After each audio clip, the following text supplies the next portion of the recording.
धर्म ग्रंथ जला दिए ताकि इंडिया का कल्चर वीक हो जाए, हमारा जो बेस है ना वो वीक हो जाए।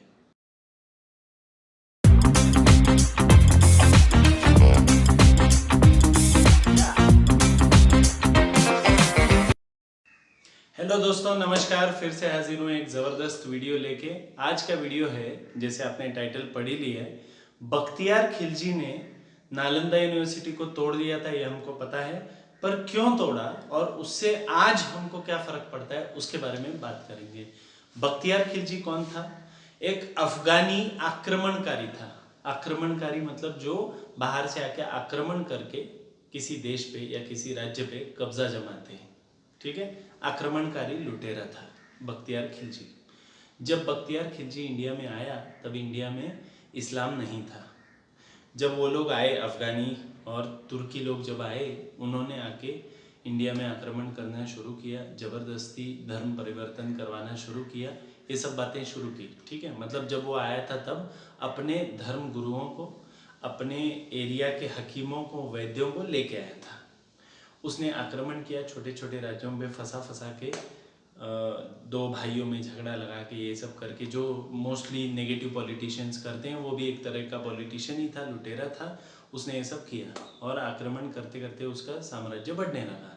और ऐसा हुआ कि नालंदा यूनिवर्सिटी के श्री भद्र नाम के एक बहुत फेमस आयुर्वेदाचार्य थे, हेड ऑफ नालंदा यूनिवर्सिटी उस समय के, जब बख्तियार खिलजी बिहार में आक्रमण कर रहा था।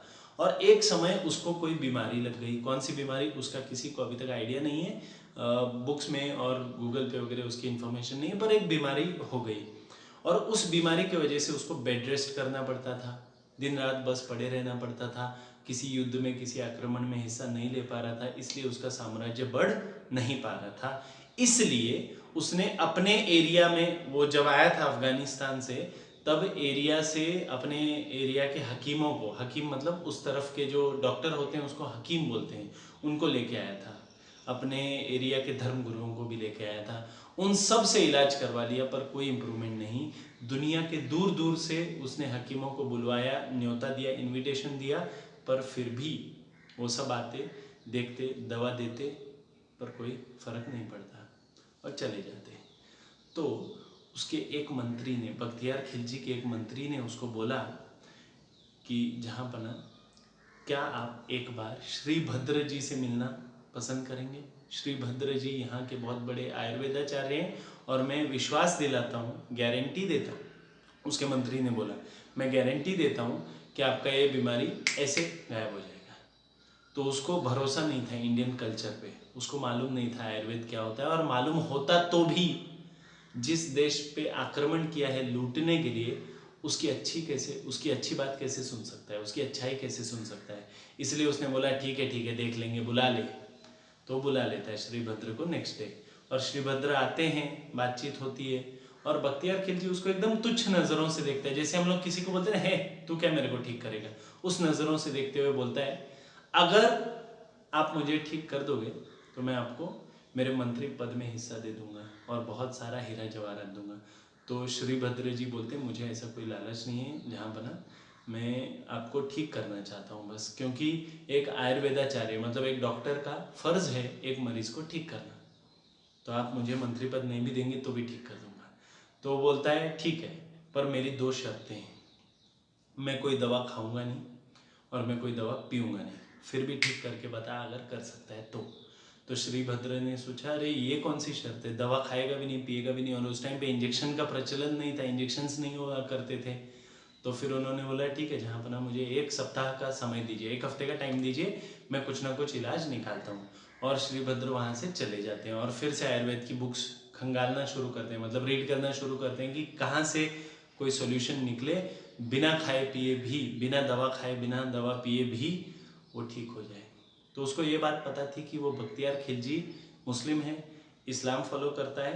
अच्छा, उस टाइम पे इंडिया में इस्लाम नहीं था, मैं आपको बता चुका हूँ, इस्लाम नहीं था, सिर्फ वही लोग जो बाहर से आए थे वही सिर्फ मुस्लिम हुआ करते थे, उस टाइम पे इंडियंस मुस्लिम नहीं होते थे, ठीक है। तो बख्तियार खिलजी मुस्लिम है और कट्टर मुस्लिम है, मतलब धर्म के प्रति बहुत फोकस्ड है, उसको पता था उनको, श्रीभद्र जी को। तो उन्होंने क्या किया, श्रीभद्र जी ने एक हफ्ते के बाद, नेक्स्ट वीक जब आए, तो एक कुरान का कॉपी लेके आए, कुरान बुक लेके आए और बोले जहाँ पना आप दवा खाओगे भी नहीं, पियोगे भी नहीं, पर मैं एक गारंटी देता हूँ आपको, रोज ये बुक थोड़ा थोड़ा रोज पढ़ते जाना है। मैं गारंटी देता हूँ ये बुक आपका पूरा पढ़ के होने के पहले आप ठीक हो जाओगे। तो बख्तियार खिलजी सोचता है क्या पागल आदमी है, कुरान पढ़ लेने से ठीक कैसे हो जाऊंगा। तो श्रीभद्र बोलता है विश्वास रखिए, आप पढ़िए, सिर्फ अल्लाह की आप पे मेहरबानी होगी। देखो एक हिंदू आदमी, हिंदू आयुर्वेदाचार्य एक मुसलमान को बुक दे रहा है और बोल रहा है कि पढ़ो कुरान। सोच के देखो, यही इंडियन कल्चर है। इंडियंस ने, हिंदुस्तानियों ने, भारतीयों ने यही किया है। दूसरा सामने वाला आदमी कितना भी बुरा हो, पर हम अच्छा ही बिहेव करेंगे। हाँ, उसके कुछ नेगेटिव पॉइंट्स भी हुए, बहुत सारे बुरे लोगों ने देश को बहुत लूटा, बहुत प्रताड़ित किया, पर ठीक है, श्रीभद्र जी ने वो बुक उनको दिया और उसने पढ़ना शुरू किया। जब बुक आधा पढ़ के हुआ, रोज 2-3 पेज 5 पेज पढ़ता होगा, आधा पढ़ के जब हुआ बुक, तब तक उसका 90% से ज़्यादा बीमारी ठीक हो चुका था। और जब पूरा पढ़ के हुआ, तब तक वो तलवार लेके खड़ा हो गया कि अब मैं आक्रमण करने के लिए एकदम फिट एंड फाइन हूँ। पर उसके दिमाग में एक चीज़ हमेशा घूमती रहती थी 24 घंटे, कि श्रीभद्र ने ऐसा किया क्या, मैंने दवा खाई नहीं, दवा पी नहीं, फिर मैं ठीक कैसे हुआ। और यही चीज़ श्रीभद्र के जो स्टूडेंट्स हुआ करते थे, आयुर्वेदाचार्य थे, तो उनके जो मतलब गुरुकुल वाली बात है, नालंदा यूनिवर्सिटी गुरुकुल था, दुनिया का सबसे पुराना यूनिवर्सिटी, दुनिया का सबसे पहला यूनिवर्सिटी नालंदा यूनिवर्सिटी, उसके वो हेड हुआ करते थे श्रीभद्र। तो श्रीभद्र के स्टूडेंट्स को भी ये लगता था कि गुरुजी ने ठीक कैसे किया, ये तो एकदम फिट एंड फाइन हो गया, तलवारबाजी का प्रैक्टिस कर रहे थे। तो फिर पता चला कि श्रीभद्र इतने इंटेलिजेंट थे, आयुर्वेद को पढ़ के इतने ज्ञानी भी हो गए, इंटेलिजेंट तो थे ही थे, ज्ञानी भी हो गए, और उन्होंने कुरान के हर एक पेज पे थोड़ा थोड़ा ट्रांसपेरेंट दवा लगा दिया था, हर पेज पे। और देखिए मैक्सिमम लोग ना पेज पलटते हुए ऐसे करते हैं, ऐसे कहते हैं, है ना। तो वो जब उस कुरान के पेज को टच हुआ तो दवा उंगली को लग गई, ये जबान को लग गई, मतलब वो दवा अंदर चले गई और वो धीरे धीरे धीरे धीरे ठीक हो गया इंसान। ये कितना इंटेलिजेंस का बात है, कितना ज्ञान का बात है, कितना प्रेजेंस ऑफ माइंड का बात है। और ये चीज़ उसने, बख्तियार खिलजी ने बहुत बार पूछा श्रीभद्र को, आपने मेरे को ठीक कैसे किया, ठीक कैसे किया। तो उसने एक ही जवाब दिया कि कुरान की वजह से, अल्लाह की मेहरबानी, इस वजह से आप बच गए। पर बख्तियार खिलजी इतना कमीना इंसान था। देखो कोई उसके जगह कोई और होता, आप या मैं होते, तो हम क्या करते कि आपने जहाँ से पढ़ाई की उस यूनिवर्सिटी के ज्ञान की वजह से आपने मेरी जान बचा ली, इसलिए मैं उस यूनिवर्सिटी को डोनेशन दूंगा, ऐसे सोचते। डोनेशन मतलब रिश्वत वाला नहीं, मैं उस यूनिवर्सिटी में और अच्छा करने के लिए पैसा दूंगा, एडमिशन वाला डोनेशन नहीं बोल रहा हूँ, समझ में आ रहा है। उसको दान करूंगा, यूनिवर्सिटी को बुक्स दूंगा, ऐसे हम करते। आप या मैं, अगर हमारी जान किसी की वजह से बची हो तो हम उसका भला करेंगे। इस बेशरम ने क्या किया, नालंदा यूनिवर्सिटी की दीवारें तोड़ दी और सारी बुक्स को एक साथ में आग लगा दी। तो उसके मंत्री ने पूछा कि जहाँ पर ना आप ये आग क्यों लगा रहे हैं। तो उसने एक ही जवाब दिया, वो मंत्री भी भारतीय था, उसको एक ही जवाब दिया बख्तियार खिलजी ने कि देखो मंत्री, एक बात याद रखो, जब किसी एरिया पे, किसी राज्य पे या किसी देश पे शासन करना होता है, उसको लूटना होता है, आक्रमण करके उनको अपने अंडर लेके आना होता है, तो उसका अगर कल्चर, ज्ञान और जज्बा आपने तोड़ दिया तो वो यूं आपके अंडर काम करने को तैयार हो जाते हैं। अगर आप उनका कल्चर और इंडिया जैसे देश का कल्चर अगर आपने नहीं तोड़ा, तो लोगों का कॉन्फिडेंस इतना अच्छा है कि वो कभी आपके अंडर काम नहीं करेंगे। मजबूरी उनकी है ही नहीं लाइफ में कुछ, उनका आप कल्चर तोड़ दो, उनके मंदिरों को तोड़ दो, उनका सब धर्म ग्रंथ जला दो, उनकी यूनिवर्सिटीज़ जला दो, उनका कल्चरल हेरिटेज, विरासत खत्म कर दो, तब आप उनको अपने अंडर भेड़ बकरी जैसे या कुत्ता बिल्ली जैसे बांध के रख सकते हो।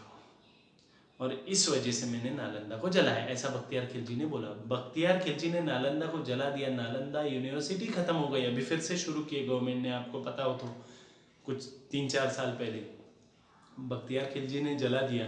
पर मैं आपसे आज के इस वीडियो में ये रिक्वेस्ट करना चाहता हूँ, भले ही नालंदा जल गई हो, नालंदा का कंटेंट, नालंदा की वजह से आया हुआ भारतीयों में आत्मविश्वास और नालंदा के प्रति हमारा कल्चरल विरासत वाला जो प्रेम है, वो कभी खत्म नहीं होना चाहिए। नालंदा बिल्डिंग जल सकती है, नालंदा बिल्डिंग टूट सकती है, पर नालंदा विश्वविद्यालय और उसका ज्ञान कभी जल और टूट नहीं सकता। ये हम भारतीयों के लिए प्राउड होने का मोमेंट है, प्राउड होने की बात है। और एक और बात बताता हूँ, नालंदा यूनिवर्सिटी में कितने बुक्स थे, कैन यू इमेजिन?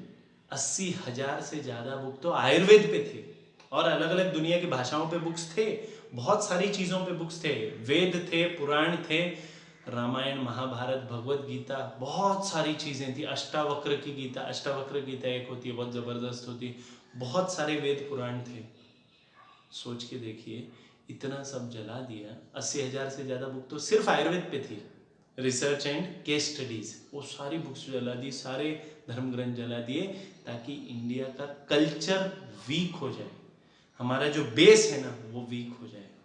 समझ में आ रहा है क्या बोल रहा हूँ? इस वजह से। और वो जब जलाया बच्चों, वो जिस दिन जलाया ना, उसके 9-10 महीने तक वो जलते रहे बुक्स, इतने सारे बुक्स थे कि 9-10 महीनों तक जलते रहे। कैन यू इमेजिन 9-10 महीनों तक जलना कंटिन्यू? एक बार आग लगा के छोड़ दिया, 9-10 महीनों तक उसमें आग की लपटें धधकती रही। और बुझी कब पता है? जब पहली बारिश हुई, बारिश की वजह से बुझ गई, क्योंकि दीवारें तो तोड़ दी थी, तो खुले में जल रही थी, तो बारिश जब हुई तो वो आग बुझ गई। जब जोर से बारिश हुई सारी आग बुझ गई। सोच के देखिए, इतना पुराना और इतना पावरफुल कल्चर में हम पैदा हुए हैं।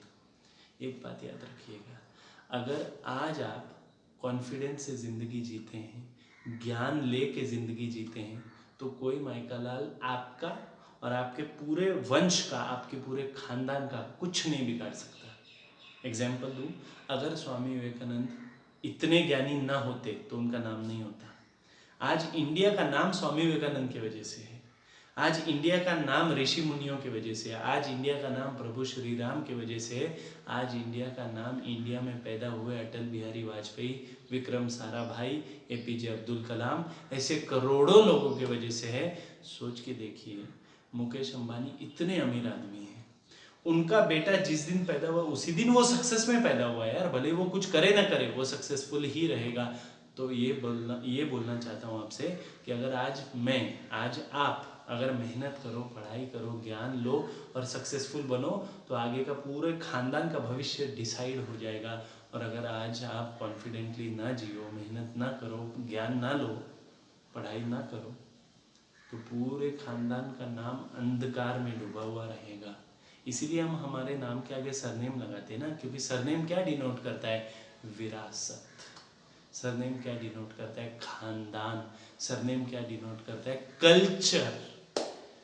तो क्यों ना हम हमारे सरनेम को भी और ऊंचा ले जाएं, क्योंकि अगर एक व्यक्ति सक्सेसफुल होगा तो उसका पूरा खानदान, उसका पूरा परिवार सक्सेसफुल होगा। ऐसे अगर इंडिया का हर व्यक्ति सक्सेसफुल हो गया तो पूरा इंडिया सक्सेसफुल हो जाएगा। सोच के देखिए, अगर हम फिट तो इंडिया फिट, हम सक्सेसफुल तो इंडिया सक्सेसफुल, और हम कॉन्फिडेंट तो इंडिया कॉन्फिडेंट।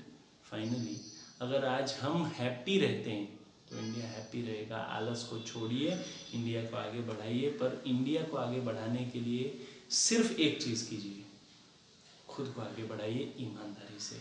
मिलते हैं अगले वीडियो में। और एक रिक्वेस्ट है, अगर आपको ये वीडियो इतना सा भी पसंद आया, थोड़ा सा भी, तो प्लीज़ एक लाइक हिट कीजिएगा, लाइक क्लिक कीजिएगा, क्योंकि YouTube एक सॉफ्टवेयर है, एक ऐप है, इसमें एल्गोरिदम होता है। इसको ये नहीं समझता अभिजीत शर्मा कौन है और आप कौन है, इसको सिर्फ एल्गोरिदम समझता है। तो एक लाइक किया हुआ होगा ना, जितने ज़्यादा लाइक्स होंगे उतना ये वीडियो ज़्यादा लोगों तक पहुंचेगा। जितने ज़्यादा लाइक, उसका पैसों से कोई लेना देना नहीं है कि इतने लाइक तो इतने पैसे मिलते हैं। नहीं बच्चों, नहीं दोस्तों, लाइक का मतलब है लोगों तक पहुंचना।